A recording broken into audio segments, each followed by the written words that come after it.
সুপ্রিয় সুধী, প্রীতি ও শুভেচ্ছা রইল। গেল কদিন নির্বাচনী জ্বরে আপনারা, আমরা, দেশ বিদেশ সবাই। কিন্তু যেই নির্বাচনটি হয়ে গেল, এই নির্বাচনটি নিয়ে আমি ৫টি ধারাবাহিক ভিডিও করার সিদ্ধান্ত নিয়েছিলাম। যেই নির্বাচন নিয়ে ৫টি ভিডিও করব সিদ্ধান্ত নিয়েছি, সেটি কিন্তু আর করা হয়ে ওঠেনি। তো আজকে আমার এই ভিডিওটির প্রথম পর্ব। এই পর্বটিতে আমি দেখাতে চাই যে বাংলাদেশে বিএনপি, জামাতে ইসলামী, এনসিপি এবং অন্যান্য যে ছোটোখাটো দল, তারা যে ভোট পেয়েছে এবং এরশাদের দল সব জায়গায় হেরেছে, এর কারণ কি, কেন, এটা নিয়ে একটু আলোকপাত করতে চাই। আপনারা দেখেন, নির্বাচনটি খালি চোখে যদি আপনি দেখেন, আপনি বুঝবেন খুব সুন্দর নির্বাচন, মারামারি হানাহানি কম হয়েছে, কম্পারেটিভলি প্রাণ কম গিয়েছে, কিন্তু তারপরও ৭ জন মারা গিয়েছে সারা দেশে। তো এখন এই নির্বাচনটি যে হলো, আপনি বোঝেন যে এখানে জামাত বা বিএনপি ছাড়া পাশ করার কোনো পার্টি নেই। কারণ সারা দেশে ২০-৩০টি আসনে মাত্র এনসিপি তাদের নমিনেশন দিয়েছে, তাও জামাতের অংশ হিসেবে। যেই সব জায়গায় জামাতের অবস্থান ভালো এবং বিএনপির ভালো কোনো প্রার্থী নেই, সেই সব জায়গায় এনসিপিকে দেওয়া হয়েছে। এই নির্বাচনটিতে ডক্টর ইউনূস অংশগ্রহণ করার আগেই এই তারেক রহমানের সাথে বসে তিনি একটা বোঝাপড়া করেছেন এবং তিনি এনসিপির বড় বড় ৭-৮ জন নেতাকে যেন নিশ্চিন্তভাবে এবং নিশ্চিতভাবে সংসদে নিয়ে আসা যায়, সেই ব্যাপারে তারেক রহমানের সাথে তার একটা সমঝোতা কিন্তু আগে থেকেই হয়েছে এবং জামাতের সাথেও হয়েছে। এনসিপি একবার কিন্তু এনসিপিকে অফার দেওয়া হয়েছিল যে বিএনপির সাথে আসার জন্য, তাহলে এনসিপি যদি ৩০টা আসন চায়, সেই ৩০টা আসনেই এনসিপিকে পাশ করিয়ে আনবে। কিন্তু কোনো কারণে ডক্টর ইউনূস বিএনপির সাথে ভরসা পায়নি, যার কারণে তারা এনসিপি জামাতের সাথে গিয়েছে। আর তাছাড়া এনসিপির যেখানে জন্ম, সেখানেই এনসিপি ফিরে গিয়েছে, যার কারণে জামাতের সাথে গিয়ে তারা মাত্র ৬টি বা ৭টি আসনে পাশ করেছে। এই ৬টি বা ৭টি আসন কিন্তু পূর্ব নির্ধারিত। যেমন হান্নান মাসুদ পাশ করেছে, ঢাকায় নাহিদ পাশ করেছে, কুমিল্লায় হাসনাত পাশ করেছে, হাসনাতকেও পাশ করিয়ে দেওয়া হয়েছে। বিএনপির যে প্রার্থী ছিল, বহু লোক ঋণ খেলাপি হওয়ার পরও নির্বাচন করেছে, কিন্তু তিনি নির্বাচন করতে পারেননি। কে? মঞ্জুরুল হাসান মুন্সি। তো এইরকমভাবে বাংলাদেশে কিছু মেটিকুলার যে ডিজাইন, এই ডিজাইনগুলো আগে থেকেই কিন্তু নির্ধারিত ছিল। তারপর দেখেন জামাতকে কোন অঞ্চলটা দেওয়া হয়েছে, জাতীয় পার্টি যে অঞ্চল, সেই অঞ্চল। সেখানে জাতীয় পার্টিকে কেন, একটি আসনও জাতীয় পার্টি কেন পাশ করেনি, সেটার পিছনে কিন্তু কিছু মৌজেজা আছে। মৌজেজাটা কি? বাংলাদেশ আওয়ামী লীগ কিন্তু নির্বাচনে আসতে পারেনি। ডক্টর ইউনূস একদম স্ট্রিক্টলি নির্দেশনা ছিল যে জাতীয় পার্টির কেউ যেন নির্বাচনে আসতে না পারে প্রথম দিকে। পরবর্তীতে বাধ্য হয়ে জাতীয় এবং আন্তর্জাতিক চাপের ফলে, যেহেতু আওয়ামী লীগও নেই, একদম খালি মাঠ হয়ে যাচ্ছে, সেই জন্য জাতীয় পার্টিকে অনুমোদন দেওয়া হয়। কিন্তু জাতীয় পার্টি তাদের নির্বাচনী প্রচারণা করতে পারে নাই, অফিস খুলতে পারে নাই। জাতীয় পার্টির অফিস ভাঙা নিয়ে তো এই বিকাশ নূর কি পরিমাণ মাইটটা খেলো আপনারা দেখেছেন। তো সেই কারণে জাতীয় পার্টিকে মেটিকুলাস ডিজাইনের অংশ হিসেবে শামীম পাটোয়ারির মতো লোককেও হারিয়ে দেওয়া হয়েছে। এখন হারিয়ে যে কেউই হারতে পারে, কিন্তু জাতীয় পার্টি একটি আসনও পায়নি। এটা দ্বারা আওয়ামী লীগকে ইন্ডিকেট করার তিনি চেষ্টা করেছেন যে আওয়ামী লীগ থাকলেও কোনো আসন পেত না। এটা ডক্টর ইউনূসের উর্বর মস্তিষ্ক থেকে যাই আসুক, বাংলাদেশের মানুষ জানে যে আওয়ামী লীগ যদি নির্বাচনে আসতো, তাহলে এই জামাতে ইসলামী ৩টার বেশি আসন পেত না। সেইখানে বিএনপি আওয়ামী লীগের মধ্যে একটা হাড্ডাহাড্ডি লড়াই হতো, সেখানে বিএনপিও জিততে পারত, আওয়ামী লীগও জিততে পারত। জামাতের কোনো খাবার এই দেশে ছিল না। আপনারা যদি একটা জিনিস খেয়াল করে দেখেন, বিএনপি জোট ২১২টি আসন পেয়েছে, পক্ষান্তরে জামাত জোট ৭২টি আসন পেয়েছে, বা ৮০টি আসন পেয়ে ৭০টি আসন পেয়েছে, ৭২টি আসন পেয়েছে। এই ৭২টি আসনের মধ্যে আপনি যদি খেয়াল করে দেখেন, ২৮টি আসনে বিএনপির বিদ্রোহী প্রার্থী ছিল। এই বিদ্রোহী প্রার্থীর ২১ জন প্রার্থী জয় পরাজয় নির্ধারণ করেছে জামাতের। এখন যদি জামাতের এই ২১টি আসনকে যদি আপনি বাদ দেন, তাহলে জামাতের আসন কিন্তু ৪০-এর নিচে, ৪০-এ চলে আসে। তো সেই ক্ষেত্রে হিসেব করে দেখেন যে আওয়ামী লীগের অ্যাবসেন্সে যদি জামাতে ইসলামী ৪০টি আসন পায়, এটা খুব দাতব্যের মধ্যে নেওয়ার কোনো বিষয় নয়। কারণ বিএনপি এককভাবে তো সব আসন নেবে না, সব আসন পাবেও না। ঠিক এই ডিজাইনটা সেভাবে করা হয়েছে, যার কারণে জামাতে ইসলামী ধরে নিয়েছিল। এবং বাংলাদেশে আমার গ্রাম আপনার গ্রাম, যার যার গ্রামে একটু খবর নিয়ে দেখেন, সবার মধ্যে এরকম একটা মানে মানুষের মধ্যে এরকম একটা প্রচারণা চালিয়ে দেওয়া হয়েছিল যে জামাত ক্ষমতায় চলে আসতেছে, ডিসিউসি যা আছে সব জামাতের, আওয়ামী লীগের কেউ নাই, বিএনপির কেউ নাই, সবে জামাতের, সুতরাং জামাতকে তারা নিয়ে আসবে। কিন্তু আসলে বিষয়টা এরকম না। মেটিকুলাস যে ডিজাইনটা ছিল প্রথম দিকে, ডক্টর ইউনূসের ডিজাইন ছিল এনসিপি এবং জামাতে ইসলামীকে ক্ষমতায় নিয়ে আসা, নিয়ে এসে হা না ভোটের ভিত্তিতে আপনি ওই বাংলাদেশের কনস্টিটিউশনটা বদলিয়ে ফেলা, বাংলাদেশকে পাকিস্তানমুখী করে দেওয়া, বাংলাদেশের স্বাধীনতা যুদ্ধকে কবর রচনা করে দেওয়া, এবং নতুনভাবে এই রাজাকারী, আলবদরি এবং মৌলবাদী, জঙ্গিবাদী একটা রাষ্ট্রের দিকে বাংলাদেশের টিকিট করে দেওয়ার খেয়ালটা ডক্টর ইউনূসের ছিল। কিন্তু শেষের দিকে এসে সেনাবাহিনী এটাতে বাদ সেধেছে। সেনাবাহিনী বলেছে যে আমরা এইসব কিছু মেনে নেব না, এবং আমরা জামাতকে কোনোভাবেই ক্ষমতায় আসতে দেব না। কেন দেব না? জামাত বাংলাদেশের মানুষ জামাত করে যে পরিমাণ, সেটা খুবই নগণ্য। আপনি যদি জামাত মানে ডক্টর ইউনূস যদি জোর করে জামাতকে মানুষের ঘাড়ে চাপিয়ে দেয়, এই দেশ, এই সমাজ, এই রাষ্ট্র ধ্বংস হয়ে যাবে। এই দেশে যুদ্ধ অনিবার্য হয়ে উঠবে, গৃহযুদ্ধ শুরু হবে। ৭১ এবং ২৪ নিয়ে যে দ্বন্দ্ব হবে, সেই দ্বন্দ্বে রক্তের বন্যা বাংলাদেশে বয়ে যাবে। তখন আর্মি, পুলিশ এবং বিডিআর, যেটাকে বিজিবি বলে, বিজিবি কখনো এটাকে মেনে নেয়নি। না নেওয়ার ফলে এটা শুরু হয়েছে ঠিক হাদির হত্যার বিচার চেয়ে যেদিন তারা একটি আন্দোলনের ডাক দিয়েছিল, ঢাকায় যমুনা ঘেরাওয়ের ডাক দিয়েছিল। এটার উদ্দেশ্য ছিল নির্বাচনটাকে আরও একটু পিছনে নেওয়া, আরও পিছনে নেওয়া মানে একবারে জুনে চলে যাওয়া, কারণ সামনে ঈদ, তারপরে আরও কিছু বিষয় আছে যার কারণে জুনের আগে হবে না।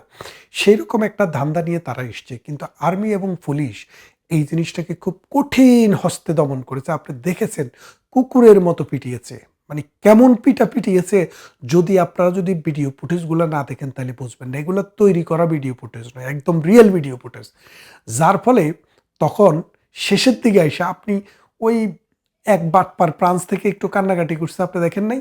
কেন কান্নাকাটি করছে? কারণ নির্বাচনের ২ দিন আগে তিনি খবর পেয়ে গেছেন যে আর্মি, বিডিআর, পুলিশ, আনসার যারা আছে, তারা ওই ডক্টর ইউনূসের যে মেটিকুলাস ডিজাইন, জামাতকে এবং এনসিপিকে ক্ষমতায় নিয়ে আসার যে ফর্মুলা, এই ফর্মুলার থেকে তারা অ্যাকসেপ্ট করেনি।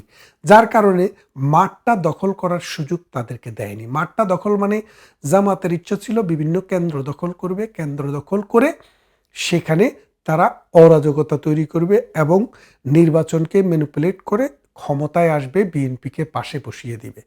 আর বিএনপিকে পাশে বসিয়ে দেওয়ার তাদের যে এই সাহস, এর জন্যই কিন্তু তারা এনসিপিকে, তাদের সন্ত্রাসীদেরকে তাদের সাথে রেখেছে। এই সন্ত্রাসীদেরকে কোনোভাবেই আর্মি এবং বিডিআর ঢুকতে দেয়নি। এবং খেয়াল করে দেখেন, বিভিন্ন জায়গায় আর্মি ধরে জাতীয় সঙ্গীত গাইতে বাধ্য করেছে। কেন বাধ্য করেছে? যে তোরা তো পাকিস্তানের সন্তান, তোরা তো বাংলাদেশের সন্তান না, তোরা স্বপ্নে দেখিস পাকিস্তান, তোরা ৭১ বিরোধী শক্তি, তোরা ৭১-এর পরাজিত শক্তি। সেই জন্য আর্মিরা তাদেরকে দিয়ে জাতীয় সঙ্গীত গাইয়েছে। তাহলে খেয়াল করে দেখেন যে আর্মিরা যখনই এই মোড়টা নিল, তখন ডক্টর ইউনূস সুর বদল করলেন। ডক্টর ইউনূস সুর বদল করে বললেন যে ঠিক আছে, অন্ততপক্ষে নির্বাচনে ভোটটাকে একটু বাড়িয়ে দেখতে হবে। আপনারা দেখেন, যত রাজনৈতিক বিশ্লেষক, বিদেশি সাংবাদিক, দেশি সাংবাদিক, যারাই ঢাকায় নির্বাচন পর্যবেক্ষণ করেছে, তাদের কাছ থেকে আপনি একটু খবর নিয়ে দেখেন, টেলিভিশনগুলো দেখেন, রেডিও দেখেন, এবং ভিডিওগুলো অনলাইন মিডিয়াতে দেখেন, ঢাকাতে কোনো আসনেই ৩০ থেকে ৩৫-এর উপরে ভোটার উপস্থিতি ছিল না। তাহলে আপনি যে এখন ৬০ ভাগ ভোটার উপস্থিতি দেখাচ্ছেন, ৩০ থেকে ৩৫ ভাগের উপরে আপনার ভোটার উপস্থিতি ঢাকায় ছিল না। আপনি বৃহত্তর ফরিদপুরে যান, গোপালগঞ্জে যান, শেখ হাসিনার আসনে ১ লাখ ভোট টোটাল কাস্ট হয়েছে দেখানো হয়েছে। অথচ শেখ হাসিনার যেখানে ভোট কেন্দ্র, শেখ হাসিনার অঞ্চল গোপালগঞ্জ, টুঙ্গিপাড়া, সেখানে 2% ভোটও কাস্ট হয় নাই। আমরা দেখেছি যে ভোটের জন্য যাদেরকে প্রিসাইডিং অফিসার এবং পোলিং এজেন্ট নিয়োগ দেওয়া হয়েছে তারা ঘুমিয়ে পড়েছে, কারণ মানুষ কেউ আসে না। তারপরেও ১ লাখ ভোট সেখানে কাস্টিং দেখানো হয়েছে। খুলনা ১, খুলনা ২, খুলনা ৩, যে ওইসব অঞ্চলে ভোটার পার্সেন্টেজ 10 থেকে 15%-এরও নিচে ছিল। কিভাবে হলো? তাহলে আপনাদেরকে যে এই ফুলিয়ে ফাঁপিয়ে ৫০ থেকে ৬০ ভাগ দেখানো হলো, কেন দেখানো হলো? এই ভোটটা এত পড়েনি, তারপরেও কেন ভোটের পার্সেন্টেজ এত বেশি করে দেখানো হলো? কেন্দ্র থেকে কিন্তু ভোটের ফলাফল ঘোষণা করা হয়নি। ভোটের ফলাফল কিন্তু বাইরে ঝুলিয়ে দেওয়া হয়েছে। এরকম নানান কারণ আছে যে এই নির্বাচনটাকে ডিসপিউট করার মতো। তবে আমরা নির্বাচন একটি হয়ে গেছে, একটা দেশ অন্তত রাহুমুক্ত হচ্ছে এখন। যদি বিএনপি নির্বাচিত হিসেবে যদি ক্ষমতা গ্রহণ করে, অন্তত দেশে আইন, বিচার এবং শাসন অন্তত একটা লাইনে আসার একটা আশা থাকে। কারণ বিএনপি আগেও রাষ্ট্র পরিচালনা করছে, খাবে, দাবে, মারবে, মরবে, সেটা একটা আলাদা বিষয়। কিন্তু বাংলাদেশ নামে যে রাষ্ট্র, এই রাষ্ট্রে বিশ্বাস করেই কিন্তু তারা রাষ্ট্র পরিচালনা করেছে এবং করবে। কিন্তু এই ডক্টর ইউনূস এবং আসিফ নজরুল গং, ৭১-এর পরাজিত শক্তিরা, তারা কিন্তু এই বাংলাদেশে বিশ্বাস করে না। এই বাংলাদেশের যে গতি সেটাতে বিশ্বাস করেনি। যার কারণে তারা এটাকে ভিন্ন পথে পরিচালিত করতে চেয়েছে। আমাদের কথা হচ্ছে এই নির্বাচনের পর এখন যদি একটা গভর্নমেন্ট আসে, একটা যদি সত্যিকারের একটা যদি মানে গণতন্ত্র হোক বা সমাজতন্ত্র হোক আর রাজতন্ত্র হোক, যেটাই হোক, কিন্তু রাজনীতিবিদ দ্বারা একটা সরকার গঠিত হতে হবে। কেন বলছি রাজনীতিবিদ দ্বারা? দেখেন, স্কুল বললে মানে সেখানে টিচার আছে, মসজিদ বললে সেখানে একজন ইমাম আছে, আর হাফিজখানা বললে একজন হাফেজ আছে। ঠিক তেমনি রাষ্ট্র বললে রাজনীতিবিদ থাকবে, কারণ রাষ্ট্র হচ্ছে রাজনৈতিক প্রতিষ্ঠান। এই রাজনৈতিক প্রতিষ্ঠান যখন বিরাজনীতিকরণ হয়, প্রথম আলোদের ইন্ধনে যখন রাজনীতিবিদদেরকে বনবাসে দেওয়া হয়, আর চোর বাটপাররা এসে যখন রাষ্ট্র ক্ষমতা গ্রহণ করে, তখন রাষ্ট্রের কি চরিত্র হয়, রাষ্ট্রের কি অবস্থা হয়, আপনি বাংলাদেশে গত ১৭ মাসে দেখেছেন। রিকশাওয়ালার মুখে হাসি নেই, ঠেলাওয়ালার দুঃখ ঘুচে না, বাড়িওয়ালার দুঃখ ঘুচে না, ভাড়াটিয়ার দুঃখ ঘুচে না। পুলিশ মরে, আর্মি মরে, বিডিআরও মরে, মরে সাধারণ মানুষ। সন্ত্রাস, চুরি, ডাকাতি, ছেঁচড়ামি, এইসবে সমাজটা অন্ধকারে নিমজ্জিত হয়ে যায়। কারণ এই সমাজকে আলো দিতে হলে একমাত্র রাজনীতিবিদ ছাড়া এই রাষ্ট্র সংস্থাটি চালানোর কোনো সুযোগ নেই, কোথাও হয়নি, ভবিষ্যতেও হবে না। তাই আমরা এই দিক থেকে অন্তত একটা নিঃশ্বাস পেলি যে বাংলাদেশে যেভাবেই হোক, যে করেই হোক, বিএনপি যখন সংখ্যাগরিষ্ঠ দল হিসেবে প্রকাশিত হয়েছে, এখন অন্তত রাজনীতিবিদের আমরা একটা সরকার দেখব। রাজনীতিবিদ যা করবে আমরা তার প্রতিবাদ করব, আমরা তার সমর্থন করব, আমরা তা প্রতিরোধ করব এবং আমরা রাজনীতি করব। এই রাজনীতি করতে হলে সমাজে রাজনীতিবিদ থাকতে হবে। ডক্টর ইউনূস এবং তার যে গং, এরা শুধু টাকা বানিয়েছে, এনসিপিরা শুধু ফুলে ফুলে পেট মোটা হয়েছে, বাংলাদেশটাকে চুষে খেয়েছে। ১৫ মাসে ১৬ মাসে যেই পরিমাণ দুর্নীতি বাংলাদেশে হয়েছে, আপনার ট্রান্সপারেন্সি ইন্টারন্যাশনাল হিসাব মতো বাংলাদেশে ২০২৩ সালে শেখ হাসিনা যখন ছিল, তখন সর্বশেষ শেখ হাসিনার সময়ে বাংলাদেশের দুর্নীতিতে বাংলাদেশের অবস্থান ছিল ২৪তম, আর ডক্টর ইউনূস এবারে হয়েছে ১৩তম। তার মানেটা বোঝেন, ২৪ থেকে ১৩ আমাদের কত ধাপ নিচে নেমেছে। ২২-এ মানে ২৪-এ এসে আমরা হয়ে গিয়েছিলাম ১৪, এবারে ১৩, মানে নিচের দিকে। আপনি জানেন দুর্নীতিতে ১ নাম্বারও কোনো একটা সময় ছিল, সেখান থেকে শেখ হাসিনা এটাকে ২৪তম নিয়ে গেছে।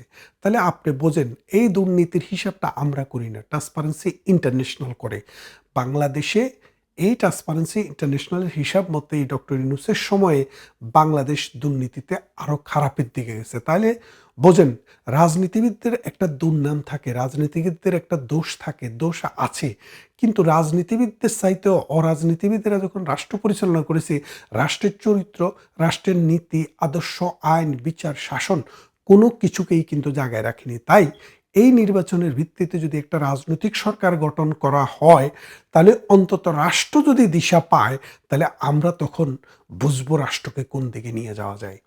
এই নির্বাচনের কথা যেটা বলছিলাম, এই নির্বাচনে অন্তত পক্ষে 20% ভোট বেশি দেখানো হয়েছে। 40%-এর উপরে কোনোভাবেই সারা দেশে আপনি হিসাব করে ভোট পাবেন না। আপনি মির্জা আব্বাসের আসনে দেখেন, 2 জনে মিলিয়েও 3 লাখ ভোট পায় নাই। তাহলে বাকি ভোট, এই যে মনে করেন 6 লাখ ভোটের যে একটা আসন, 5.5 লাখ ভোটের যে একটা আসন, বাকি ভোট কিন্তু পড়েনি। ঠিক তেমনি মির্জা আব্বাসের আসন না, শুধু সারা বাংলাদেশেই ভোটার যা আছে তাদের 2 গুণ 3 গুণ করে দেখানো হয়েছে।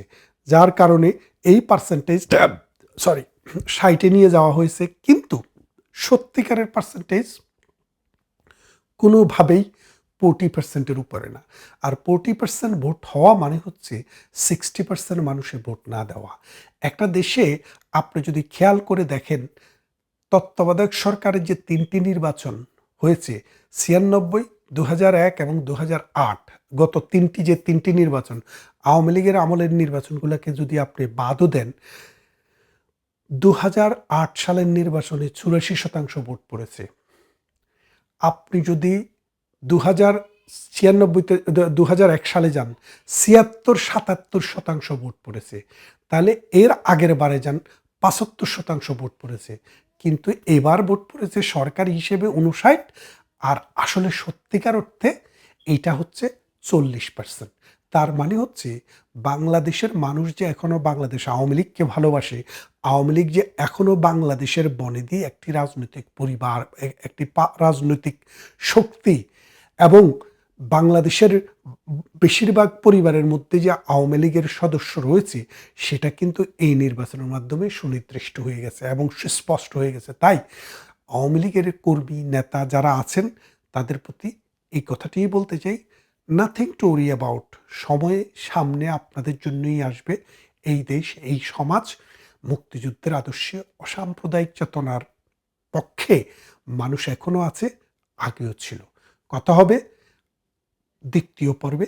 দ্বিতীয় পর্বটি হবে মূলত গণভোট নিয়ে। আজকের এখানেই শেষ করছি।